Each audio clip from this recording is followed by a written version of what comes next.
Yeah, this is where it gets more difficult. This is the hard part, not the technical aspects of negotiation, but security framework type stuff. Um, while the United States is fully capable of telling Israel, no, you're not going to bomb Iran, and we're not going to bomb Iran.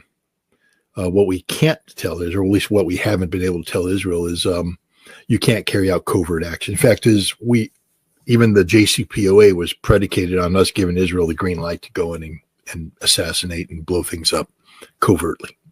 Um, you know, remember Stuxnet even prior to this, the injection of the virus.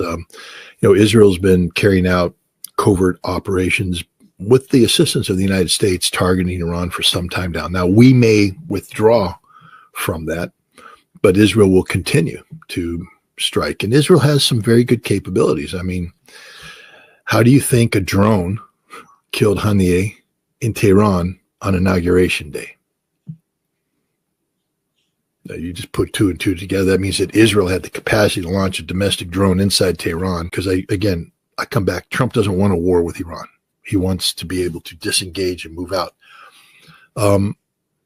How they manage Israel is going to be critical, because Israel has the ability to sabotage, our objectives by playing their card too hard, the covert card too hard. And look, they just blew up a port, and they just blew up another factory, and they're going to blow up more factories. And I think you're going to see them start to assassinate Iranian officials.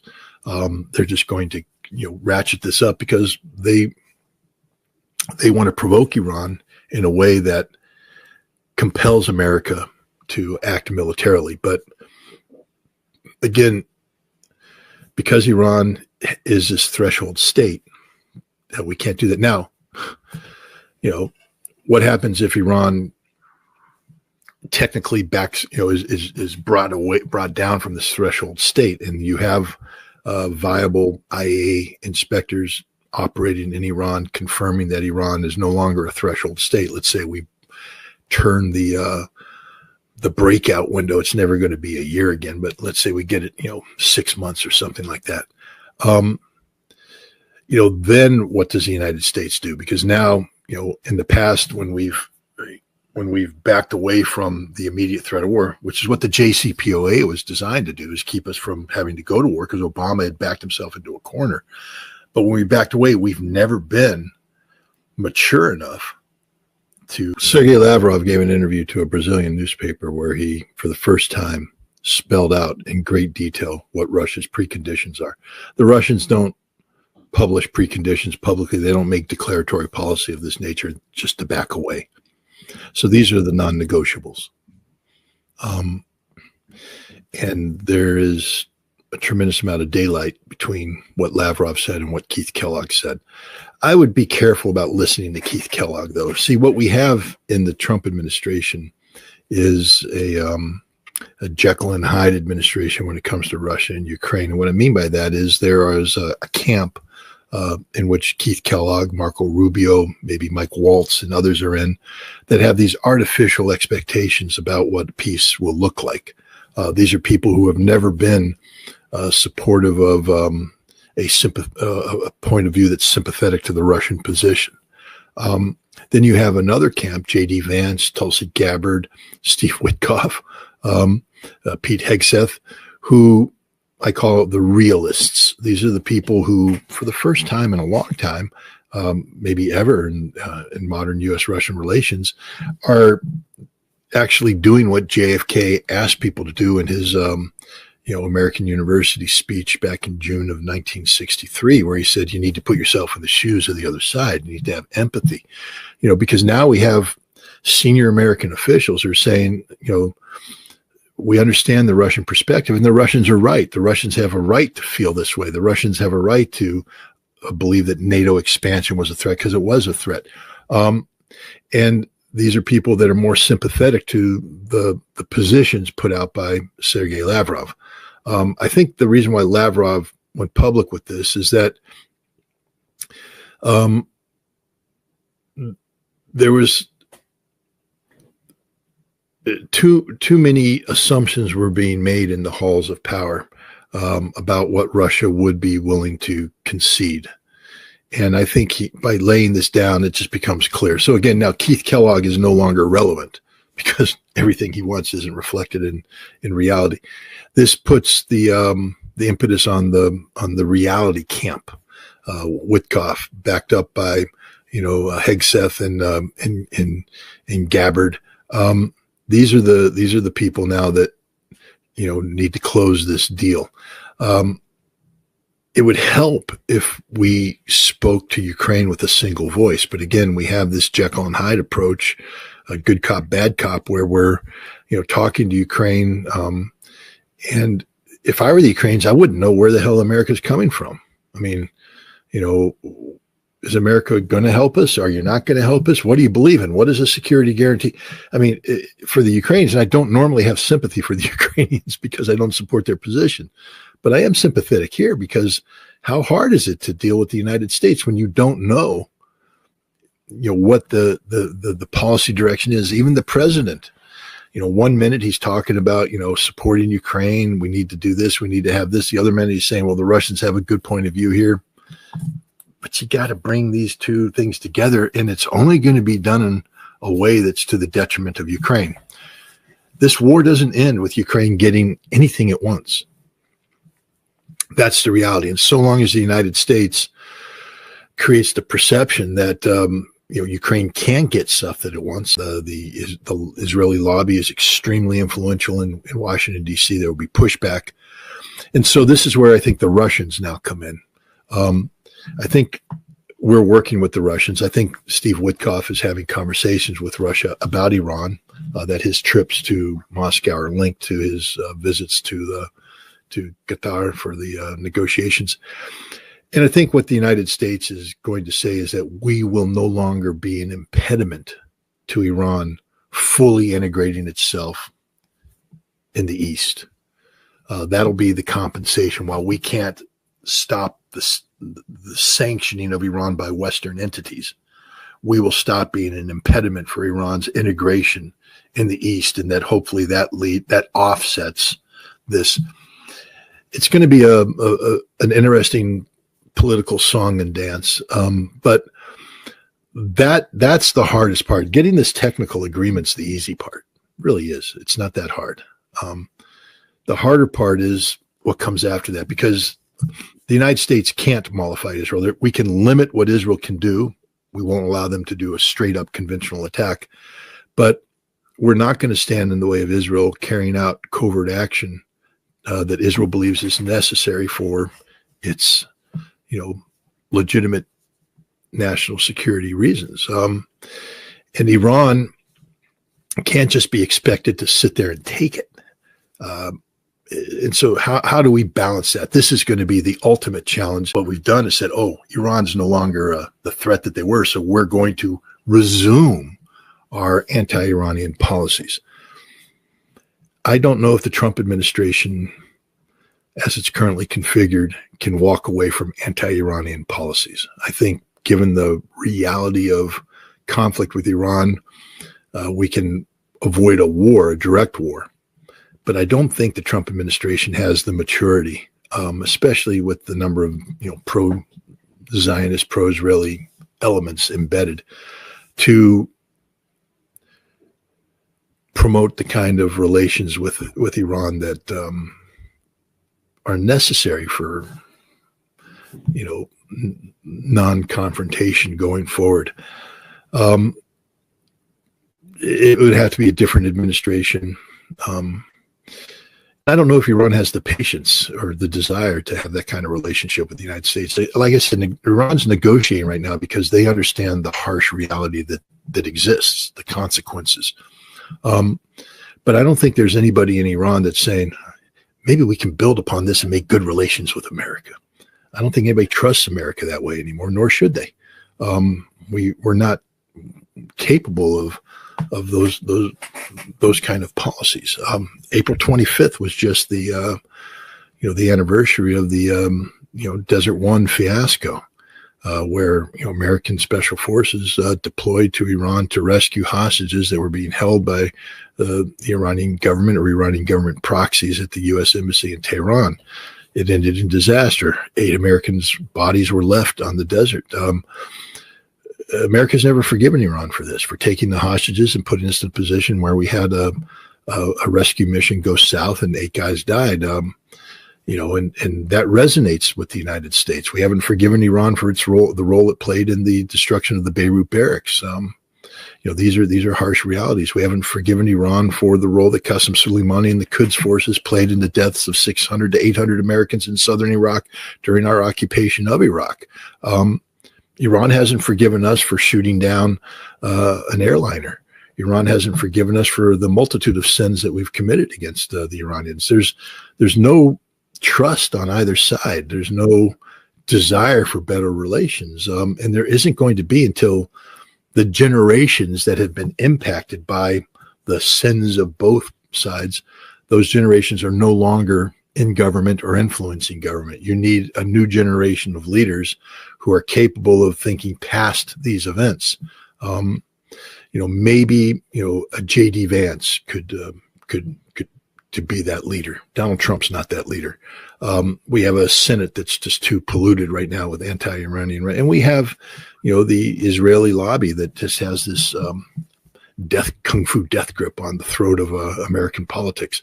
And the Iranians, they still are governed by people who came to power, came into political maturity because of the revolution. We need post-revolutionary leaders in Iran. And if we can get that, maybe. But Iran needs to be operating from a foundation of stability. And that foundation of stability, I don't believe, will exist until they complete their pivot to the east and they become thoroughly integrated into the Shanghai Cooperation Organization, the European Economic Union, BRICS. If that happens, then Iran will have a level of stability and economic and political and military and self-confidence that'll enable them to, turn to the West and now negotiate from a position other than weakness. Now, Mr. Morandi and others have said, well, of course, it wasn't that hard to do. Really? Try and replicate. Israel has certain capabilities. I think what we just saw in Bandar Abbas, and the Iranians now are admitting that it could have been a FPV drone or some sort of sabotage. I think Israel did it. Israel's sending a signal that we're going to interdict your ballistic missile capabilities. I think there's another factory that just blew up in Iran, a gunpowder factory, I think that's Israel too. I think Israel is going to begin a massive campaign of covert action designed to disrupt Iran's ballistic missile production capability, and they're going to target the nuclear infrastructure. They'll begin a program of assassinations again. I think Israel's going to double down on this. And it's going to be very hard to keep Iran from justifiably saying we have to retaliate.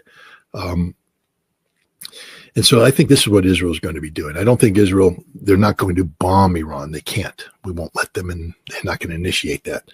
But what Israel is going to try and do is push the envelope in terms of bringing pain to Iran, but you don't want to cross that threshold that prompts an Iranian, retaliation.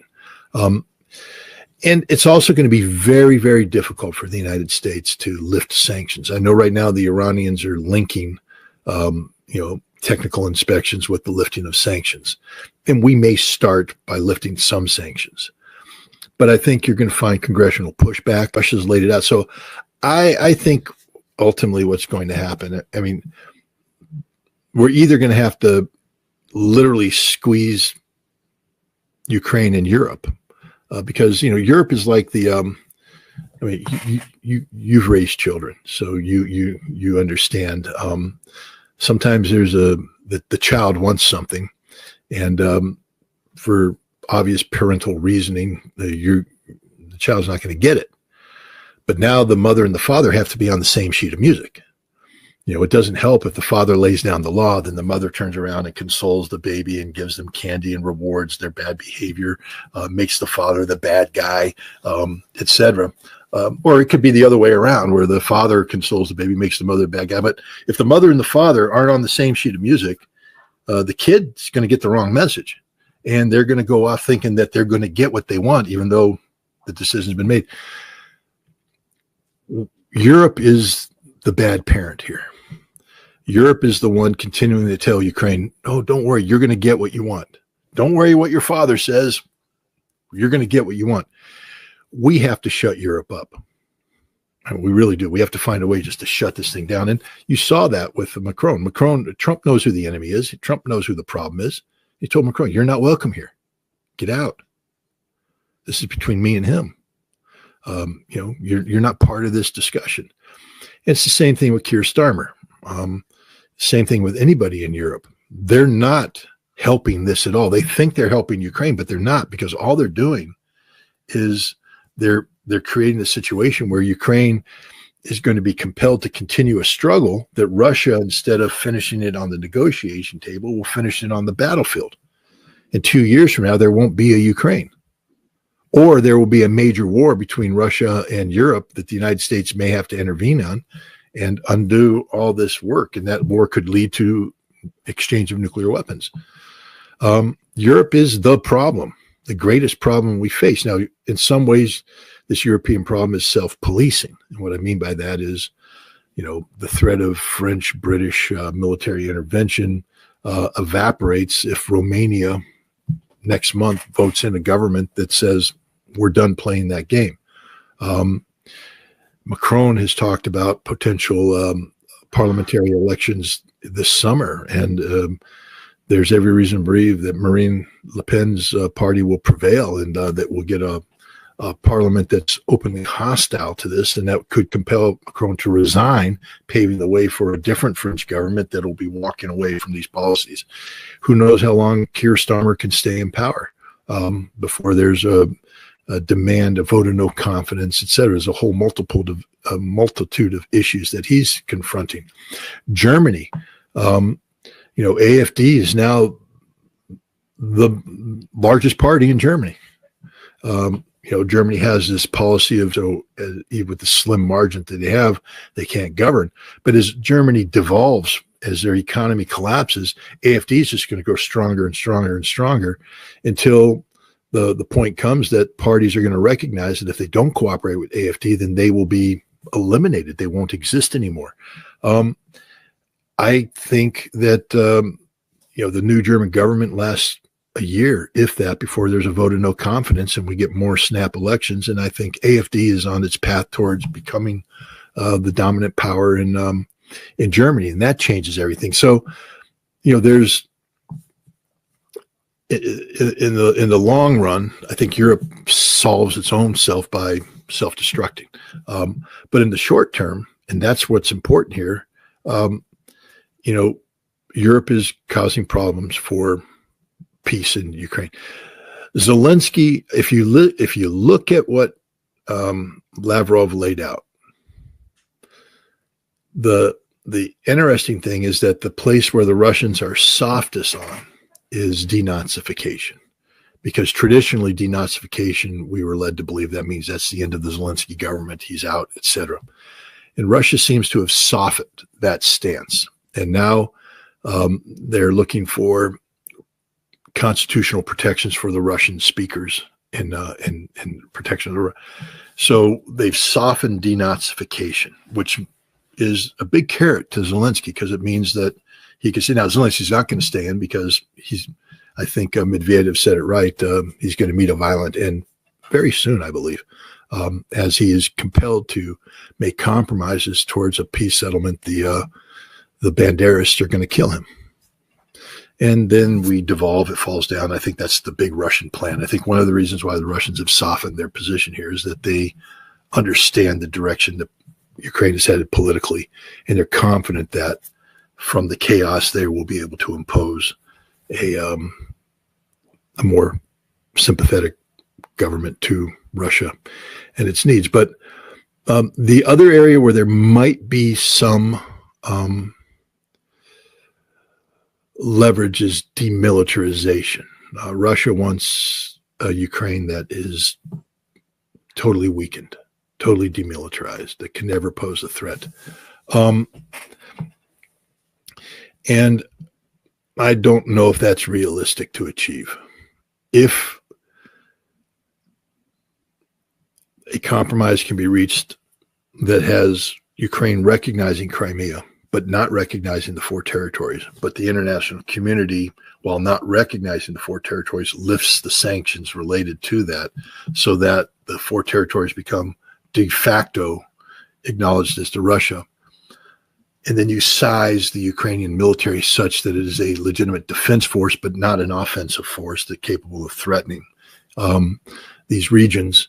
There might be room for a compromise here.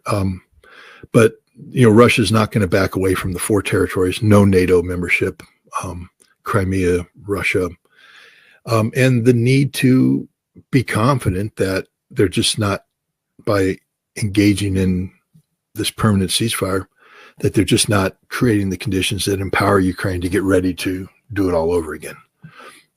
Russia needs some guarantees on that too. I don't know if this is possible. I don't know if this is possible. It's not possible with Europe continuing to coddle. It's not possible with Trump sending mixed signals to Ukraine. I mean, Keith Kellogg should just shut up. There should only be one voice speaking on behalf of the Trump administration. But now we have these two schools of thought, and that just encourages Ukraine. And I think that means that Russia will end up resolving this on the battlefield. And that'll be to the extreme detriment of Ukraine, and it creates the potential of European engagement. Because what do nations do when they have domestic political problems? They look for external threats. And so as Europe starts to devolve, there will be more and more of a tendency to say, our threat is with Russia here in Ukraine, and we have to stop our fighting and go focus on that. I think his voice is the only one that counts at this point in time.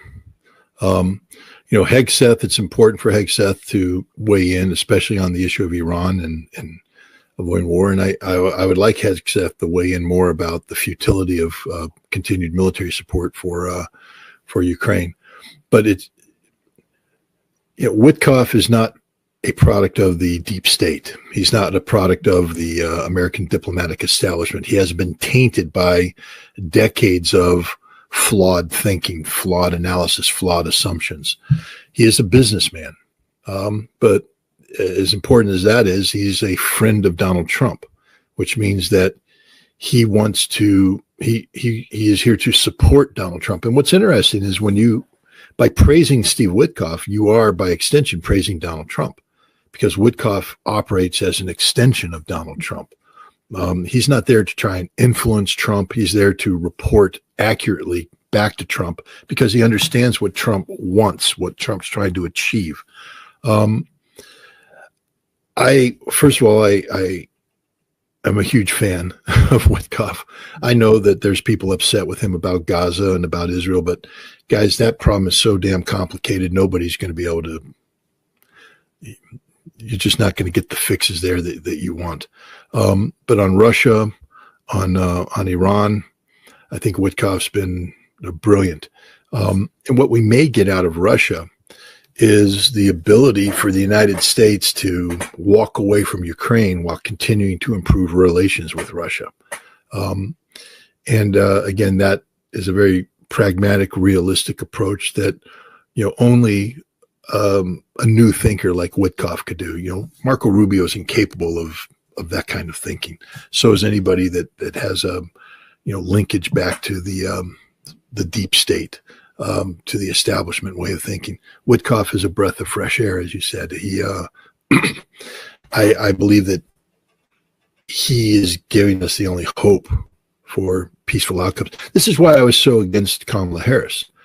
Not necessarily her as an individual, although yes, but the fact that she was very much a tool of the establishment, and that as president, we would be headed towards a nuclear war with Russia and a nuclear war with Iran.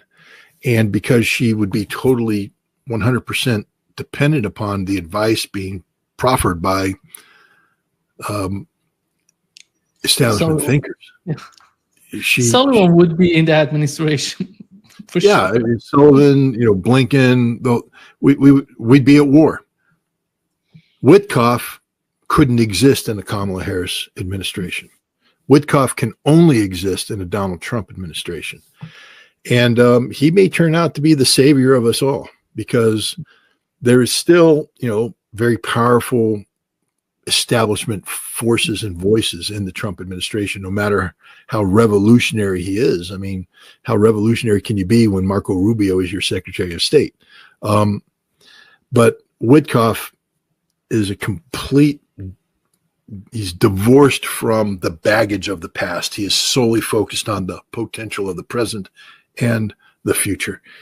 And I'm optimistic. Whenever I see him dispatch someplace, I'm optimistic, because I just feel that pragmatic reality is prevailing over, the old failed policies of the past.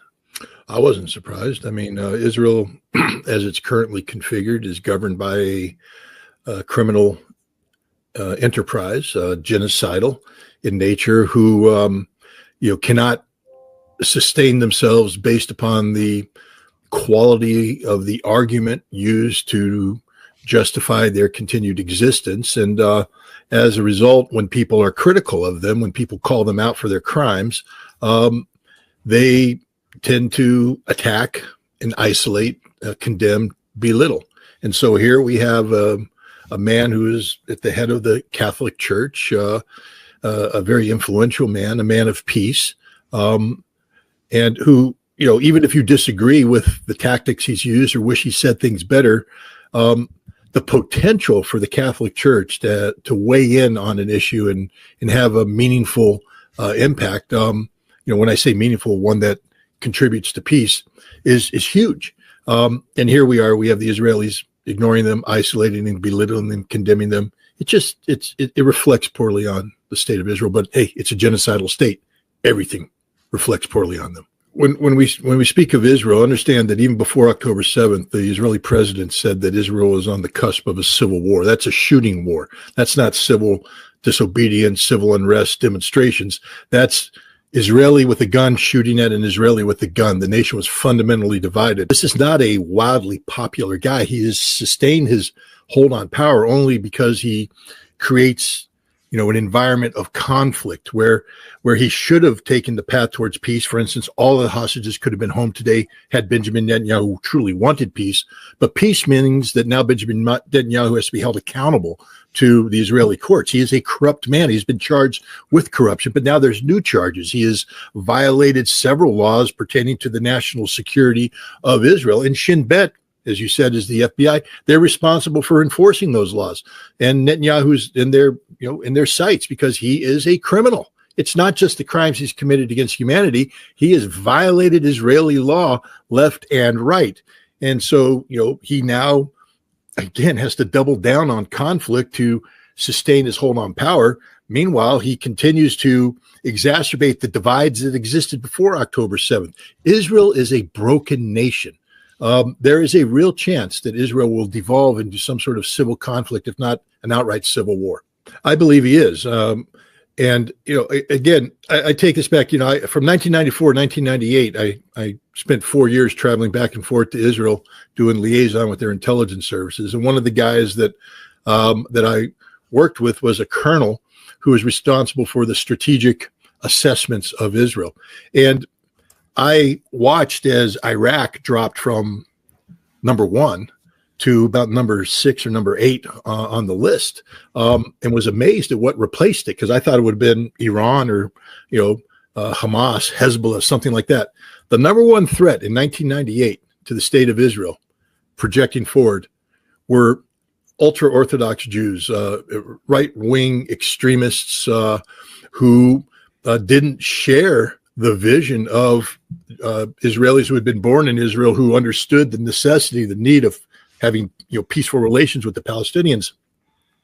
These were fanatics who had a vision of a greater Israel, had no sympathy or empathy for the Palestinian people, and were willing to use violence to achieve their means. Yitzhak Rabin was killed by one of these right-wing extremists. The assassin who killed the prime minister of Israel wasn't Hamas, wasn't Hezbollah. He was a Jew, a right-wing Jew who had received instructions from a Talmudic rabbi who declared Yitzhak Rabin to be some sort of defiler of Judaism, therefore able to be murdered as if God ordained it. Netanyahu heard the rabbi say this at a rally and did nothing to interfere.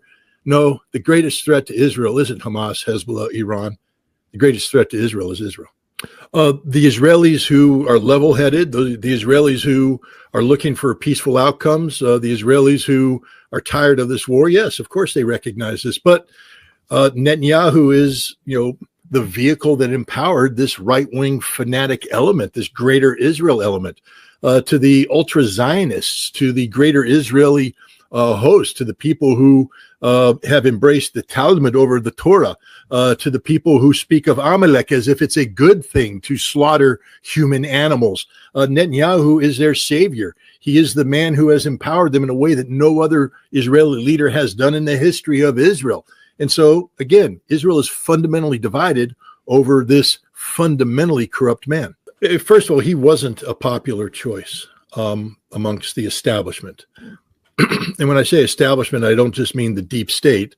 I mean what you would expect, normal people who have put in the time, got their stars, 3 stars, 4 stars, people who have headed industry, people who have made decisions at the national level, people who care deeply about this country, viewed Pete Hegseth as a threat because he was an upstart with literally no relevant experience. He has no qualifications to be Secretary of Defense, none whatsoever, except that Donald Trump likes him.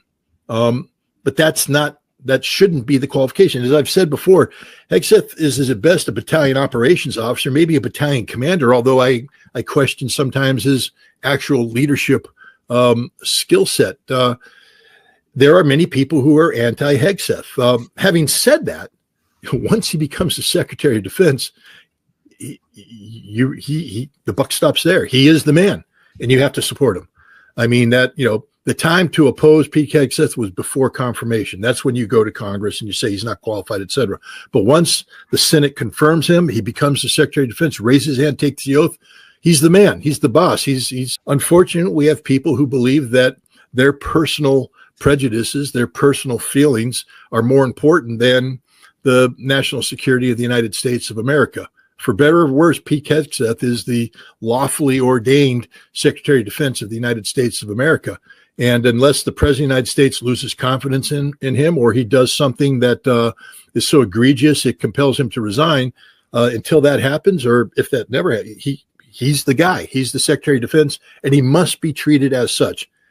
There are people out there who are trying to undermine him, who believe that they have the right to dictate outcomes that the American people don't support. The American people voted for this president, and this president picked Pete Hegseth, and the Senate, again, elected by the American people, confirmed him. Pete Hegseth is the choice of the American people. And we have people out there that don't respect democracy enough, I guess, to allow that to happen. Yeah, the neocons have always been a problem. Remember, these are the people that gave us John Bolton, Mike Pompeo, and Nikki Haley, all the people that caused Trump so much problems in his first administration. The American people didn't elect the neocons. The neocons are, the ne'er-do-well remnants of a former time. The bottom line is this president doesn't want to go to war against Iran. This president is trying to maneuver towards peace. And thank goodness he has a Secretary of Defense who respects the president's wishes. Pete Hegseth will obey his orders. I'm sure he's been told, prepare for potential military operations against Iran. And the U.S. military is prepared to do that. But when it comes time to advise the President of the United States, I think Hegseth wisely says, this is a war we're not positioned to win decisively, if at all.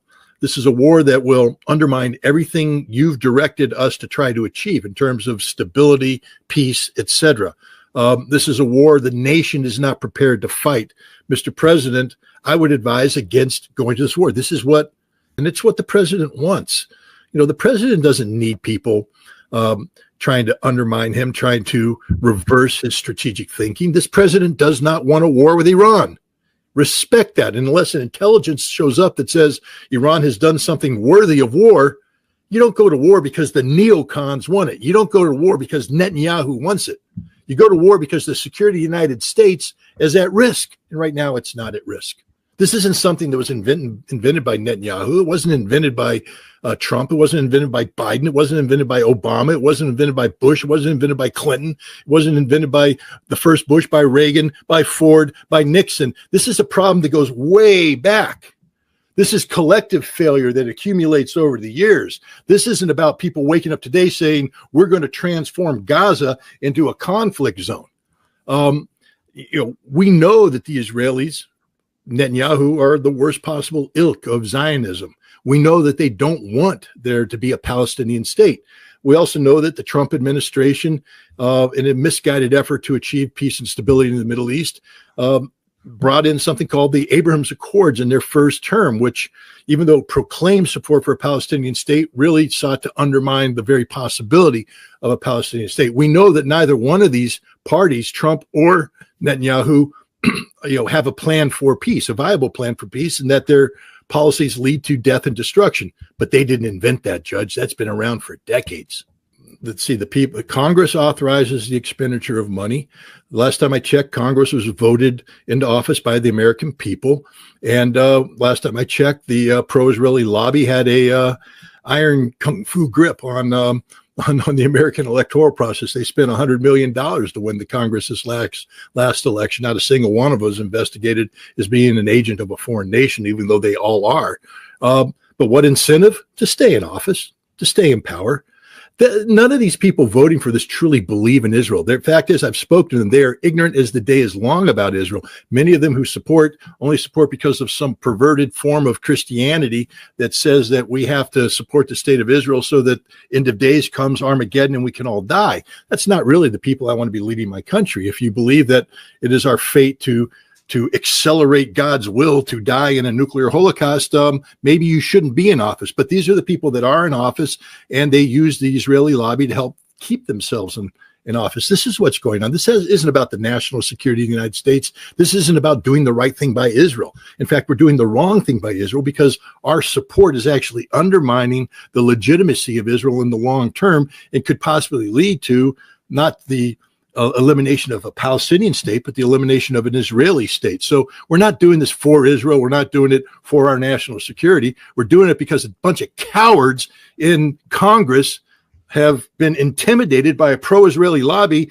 Multiple administrations don't have the courage to call a foreign agent, and they let them buy Congress, control Congress. That's why we're doing it, because we have power-hungry narcissists who want to stay in power. Well, I can tell you how it won't be stopped. And it won't be stopped by continuing doing what we're doing. For all the people out there who are saying, we need to, protest in the streets. I admire these protesters. I mean, God bless you. You're out there doing the thing. You haven't saved a single Palestinian life. For all the people who think that, by calling Israel names and speaking out against Israel, and I've been guilty of this, that we're somehow promoting things. We haven't saved any lives. We've only furthered this conflict. I did believe at one time during the 15 months of Hamas's resistance that Hamas, combined with Hezbollah and Iran, could prevail militarily that accelerated the collapse of Israel. They almost pulled it off, but in the end, the pagers went off. Nasrallah was killed. Syria fell, and the chance for a decisive military defeat of Israel evaporated. So now I look in the mirror and say, well, what do I need to do? Do I need to continue what I've done in the past, knowing that now there is no mechanism in place and there won't be for some time to bring about the military defeat of Israel? Do I criticize the supporters of Israel? And the answer is no.